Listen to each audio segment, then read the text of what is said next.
So that first Charles was in public school and got diagnosed as a 5-year-old. Did Yes. that change schooling? Like, did you go to the teacher and say? Yes, well, I brought the report. Okay, so you into brought, the school, you brought the report from the team. and brought it to the school accepted him as having a diagnosis. Okay. And then he began to receive services such as speech and occupational therapy. So it really does, once you're diagnosed, it really does change how school is for you. I mean, if you get diagnosed at 10 years old, it would change how your schooling would go, even though you might still be in a public school, normal classroom. It changes it, right? I mean, you have a lot, you'd go to, like you said, you'd go to speech and... Yes, there's more understanding in terms of the support. And I think one of the most difficult things I found through the years would be the homework issue. As far as modifying homework, that the school systems were ill-prepared to design homework which was meaningful for individuals on the spectrum. As a consequence, with each of my sons, I really had to function as a home paraprofessional, which was difficult. It's difficult on my husband's and my relationship because I didn't really spend as much time interacting with him, and it was stressful because I hadn't been in the classroom. But they were high functioning enough to be able to grasp most of the material, but they couldn't necessarily do the work without my help. Mm-hmm. And so there was a conundrum there. It was really, really challenging. Yeah. And would you say that even 20 years ago, were there services in the school, or was it kind of just the speech therapy, the, kind of the more traditional stuff? Was it kind of just that? Do you think there's more programs now available in the public school systems? There's more of a wide range of programming. I think the emphasis then was on self-contained classrooms, where individuals with various types of diagnoses were schooled separate from their peers, and now the model is more toward mainstreaming, integrating individuals. So what was really lacking that is more prevalent now, and there are different levels of effectiveness of these programs, but the social skills training, which individuals on the spectrum really need, is more available now than it was 20 years ago. Okay. And we were kind of talking before this interview about the whole kind of No Child Left Behind Act and that kind of area of topic, and I was just asking if that kind of applied to your kids, if that was something, and you were saying it doesn't totally apply, but there is that kind of thing, like one of your children went to ACEs, and, and teachers felt, I believe, I don't know who decides that he really should be in a different classroom environment. Yes. And then you were talking about the PJ case. Yes, yes.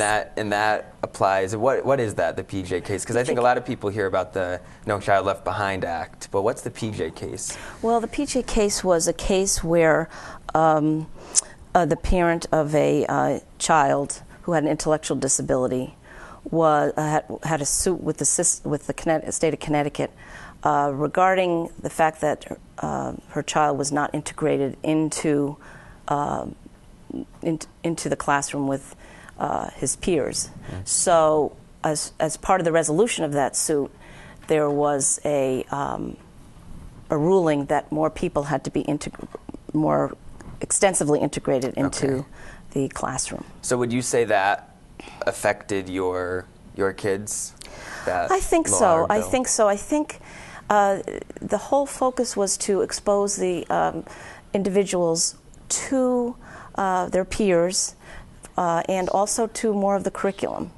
And so in that respect, I think it was very positive. There's also what's called differentiated instruction, where people are learning the same concept but taught in different ways so that it can be imparted to them better. But it was, it's difficult because they had to incorporate a lot of these new teaching strategies, and that's a process. It doesn't happen overnight. Yeah. And when was that, the PJ? It's called the PJ case, you said? Yes. When was that? Is that recent, or was that? Not. My recollection is a little roughly foggy on that. It's probably about 5 years ago, if I recall correctly. Yes. Okay. Yeah. And would you say you support that fully? I mean, we were kind of talking about this earlier, but would you fully support, all kids with whether intellectual disability or autism, or be in a normal classroom? Do you fully support that, or do you really think that there are times where they should be separate because you think it's going to be better for them? It really depends on the individual's needs. I really think we should get away from one model or another. It has to be. The programs have to be designed to really meet the children's needs. If you have an individual who's able to grasp the curriculum but needs an aide, a paraprofessional to help, that aide should be in the classroom with that student. If there are behavioral issues and intellectual issues that make it difficult for them to succeed, then they really should not be. So it really needs to be on a personal level. It needs to be Absolutely. Per child. So do you think it's gotten a little bit too politically correct kind of thing, where it's just like, no, they need to be, everyone gets lumped in and everyone needs to be in the normal classroom and everyone, do you think that's almost, in the end, while it's good because they should be included, it may hurt some because it's too much of, some really do need that separate. Absolutely, I agree with what you just said. Absolutely. Okay.